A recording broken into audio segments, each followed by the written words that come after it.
from Euston, this train is formed of 11 coaches.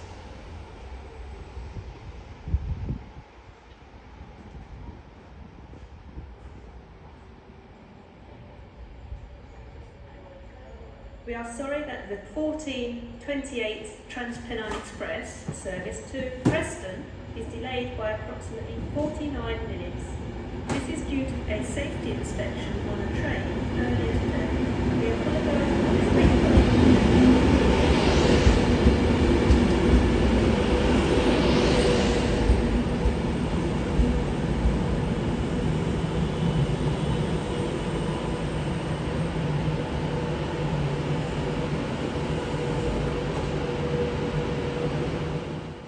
Hello and welcome to Lancaster Station, which is inspired by the towering 13th century castle fortress beneath which it is nestled.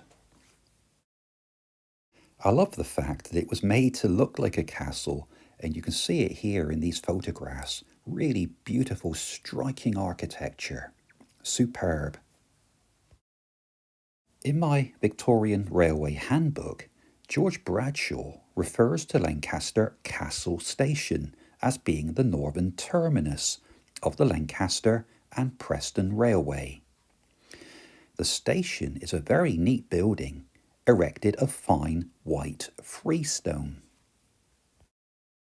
Opened in 1846, the station is served by 5 platforms, and originally there were 5 through tracks which allowed some of the high-speed trains from London to Glasgow to pass through without stopping.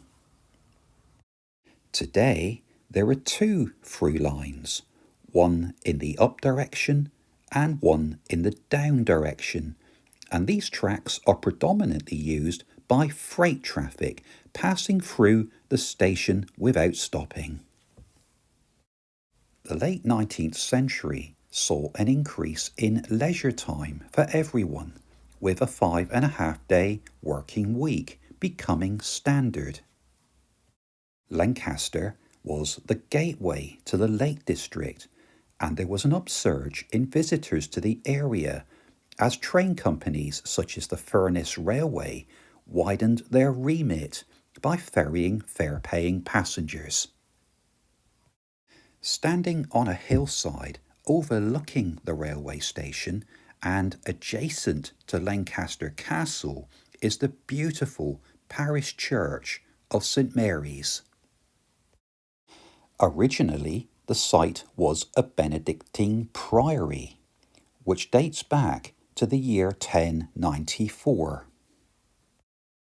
In my Railway Handbook, George Bradshaw describes the church as spacious and lofty, being 140 feet in length, 60 broad and 40 high.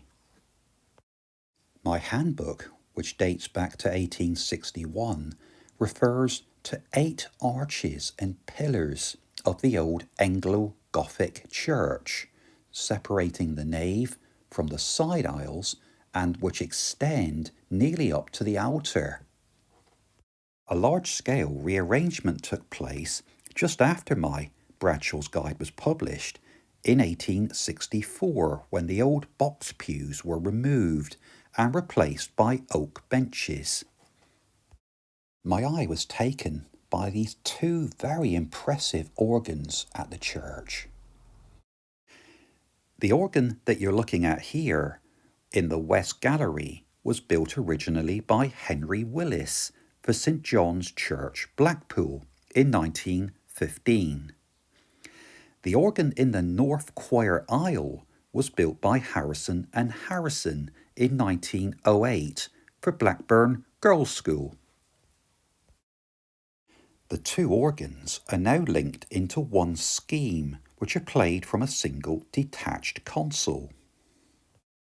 All told, the organ consists of 56 speaking stops and 2,842 pipes. The King's Own Regimental Chapel contains this unique collection of regimental colours. There's obviously been many changes to the fixtures and fittings of this building since Bradshaw's day, but the building itself is very expensive to maintain and run, and it's estimated that it costs £1.50 for every 10 minutes. My next destination was a favourite location for Victorian visitors, although perhaps, as I'm led to believe, not for the most savoury of reasons. Talking about Lancaster Castle, my Bradshaw's guide says, standing on a hill west of the town, it includes the Shire Court, County Jail, 4 or 5 old towers of which the dungeon, 90 feet high, is the oldest. To my amazement, I see that even today it has a notice describing it as Her Majesty's Prison, Lancaster Castle. There has been a fortification here since Roman times. The Normans rebuilt it and turned it into a stone fortress. They controlled Lancashire and South Lakeland area from here, and it's been used as a prison for over 900 years. The prison is the oldest working prison in the country, or at least it was, until March 2011, when it was closed, although it still receives and dispatches prisoners to criminal courts. The court that is housed within the castle began dispensing justice in 1800 and is the oldest continuously working criminal court in the country. In Victorian times, public hangings were very popular and people would come from miles around to watch, with special trains being laid on.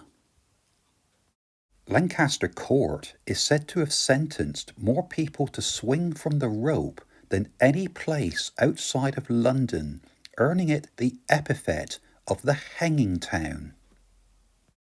As the 19th century progressed, the authorities realised that the crowds were more entertained than deterred from committing hideous offences, so a Parliamentary Act of 1868 finally removed executions to within the prison walls. Well, I've really enjoyed my visit today to the county town of Lancashire. It's been fascinating to learn more about this historic city and its role as a regional centre for justice and punishment. I was really impressed with the architectural design and layout of the station, and it's easy to see why it's become one of the principal stations on the West Coast Main Line. Join me next time when I'll be back in North Yorkshire visiting the market town of Settle. I'll be learning more about the campaign that was waged by the Friends of the Settle Carlisle line to safeguard the future of the line that was threatened with closure back in the mid-1980s. Meanwhile, thank you for watching my video from Lancaster. I hope you've enjoyed it. So until the next time, from me, Stephen Bennett, take care. Bye-bye.